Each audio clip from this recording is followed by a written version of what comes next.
பெத்தூட்டா மட்டும் வளராது, சிறப்பா வளர்க்கணும் அப்படிங்கிற ஒரு செய்தி நமக்கு இருக்கு. பிள்ளைகளை வளர்க்கறதுக்கும் சிறப்பா வளர்க்கறதுக்கும் என்ன வேறுபாடு? எதிரணியிலிருந்து வந்தவங்கெல்லாம் நாங்க சேலை கட்டினோம், மஞ்ச பூசினோம், மிளகா அரைச்சோம், மல்லி அரைச்சோம், மூக்குத்தி போட்டோம், கொண்டை போட்டோம். ஏமா நீ கொண்டை போடு, இல்ல உன் புருஷனோட சண்டை போடு, எனக்கு என்ன வந்துச்சு அதை பத்தி? சாவித்திரி அம்மா மாதிரி சிரிச்சோம், சாவித்திரி அம்மா மாதிரி வந்து பேசணும், கண்ணாம்பா மாதிரி வந்தோம். அதெல்லாம் காலம் கடந்து பல காலம் ஆச்சு. நீ போன பிறகு ஞாபகத்துல திடீர்னு வந்து மேடையில பேசினா அதுக்கு நான் பொறுப்பாக முடியுமா? அன்னைக்கு பிள்ளைகளை எல்லாம் நாங்கள் அப்படியே மடியில் போட்டு வளர்த்தோம். நாங்கள் என்ன தெருவில் விட்டா வளர்த்துக்கிட்டு இருக்கோம்? அதுல வேற பிள்ளைங்க எல்லாம் அப்படியே வருவானா மகன், அவன் முகத்தை பார்த்து சாப்பாடு போடுவாங்களாம். அந்த பிள்ளை எங்க போயிட்டு வந்திருக்கோம் அன்னைக்கு? ஏதோ பெரிய கலெக்டர் உத்தியோகம் பார்த்துட்டு வந்த பிள்ளை மாதிரி அவனை உட்கார வச்சு உபசரிச்சு சோறு பசஞ்சு ஊட்டி, இந்த அறியாமையில தானேம்மா நீங்க முழுக்க முழுக்க பிள்ளைங்களை வளர்த்தீங்க.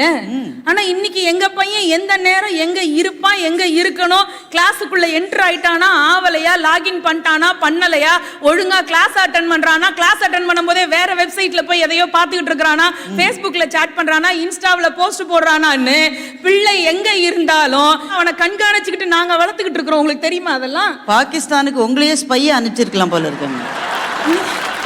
அதுல வேற வந்ததுல இருந்து நீங்க எல்லாரும் தலைமுடியை பராமரிக்கிறீர்களா, தலைமுடியை உங்களுக்கு அந்த காலத்துல தெரிஞ்ச ஒண்ணே ஒண்ணு என்ன?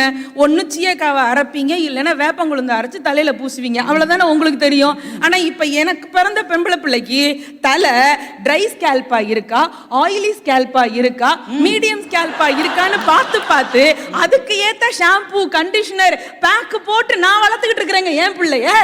இத மாதிரி ஏதாவது ஒரு விழிப்புணர்வு உங்களுக்கு உண்டா? என்னைக்காச்சும் பக்கத்து வீட்டக்கா எதையெல்லாம் ஆட்டோரல்ல போட்டு அரைக்குதோ அதை பார்த்து நீயும் அரைச்சு பிள்ளைக்கு பூசிக்கிட்டு இருந்த காலம் தான் உங்க காலம்.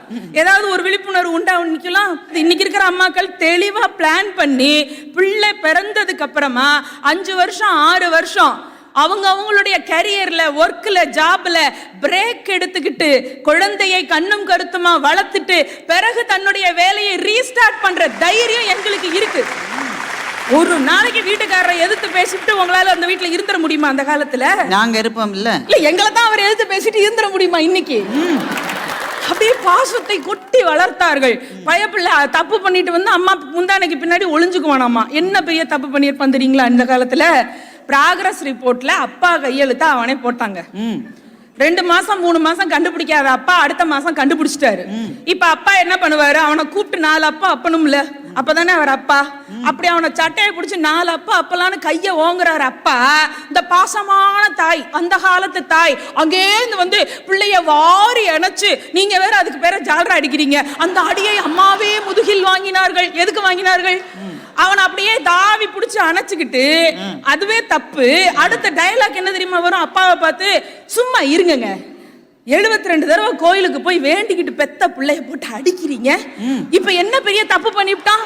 ப்ராக்ரஸ் ரிப்போர்ட்ல உங்க கையெழுத்த அப்படியே அதே மாதிரி அச்சல் போட்டு விட்டான். அடுத்த டயலாக் தான் இன்னும் ஹைலைட். என்ன தெரியுமா? நீங்க ரொம்ப ஒழுக்கமாக்கும், உங்க அப்பா கையெழுத்த நீங்க போட்டு தானே இந்த வீட்டு பத்திரத்தை உங்க பேர்ல எழுதிக்கிட்டீங்க, போங்க பேசாம. குடும்பமே ஃப்ராடு குடும்பம், மொத்தமும் போச்சு. இப்ப அப்பா மரியாதையும் போச்சு, பையன் வாழ்க்கையும் போச்சு. என்ன புள்ள வளர்த்தீங்க நீங்க? இல்ல புள்ள வளர்த்தோம் 13 பிள்ளைய பெத்துட்டா மட்டும் போதுமா? ஒத்த புள்ள பெத்தாலும் சிங்க குட்டி மாதிரி வளர்க்கறது இன்னைக்கு நாங்க தானேங்க. உங்களுக்கு பிரியாணி தெரியும்ல நடுவர் அவர்களே? பிரியாணி சாப்பிடுற பிரியாணி, சாப்பிடுற பிரியாணில எத்தனை பிரியாணி தெரியும்?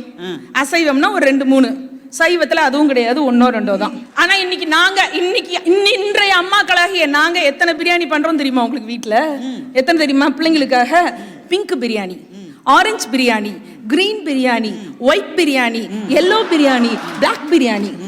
என்ன தெரியுமா? பிங்க் பிரியாணினா பீட்ரூட் சாதம், ஆரஞ்சு பிரியாணினா கேரட் சாதம், கிரீன் பிரியாணினா கீரை சாதம், ஒயிட் பிரியாணினா தேங்காய் சாதம், எல்லோ பிரியாணினா எலுமிச்சம்பழ சாதம், பிளாக் பிரியாணினா மிளகு பொடி சாதம். இத்தனையும் செஞ்சு கண்டுபிடிச்சு பேர் வச்சு பிள்ளைய சாப்பிட வச்சுக்கிட்டு இருக்கிறோம். வெறும் பீஸாவும் பர்கருமா தான் நாங்க குடுக்குறோமா? பேர் வச்சிங்களே, சோறு வச்சிங்களே. நடுவர்களே, உங்களுக்கு இப்ப தெரியல, நாங்கெல்லாம் இப்ப சோறு வச்சதுக்கு அப்புறம் தான் அதுக்கு பேரே வைக்கிறோம். பாவம் உங்க வீட்டுக்காரர், அந்த தியாகி எங்க இருந்தாலும் வாழ்க. கண் விழிச்சு பிள்ளைய வளர்க்கறது பெருசு இல்ல, விழிப்புணர்வோட பிள்ளைய வளர்க்கணும்.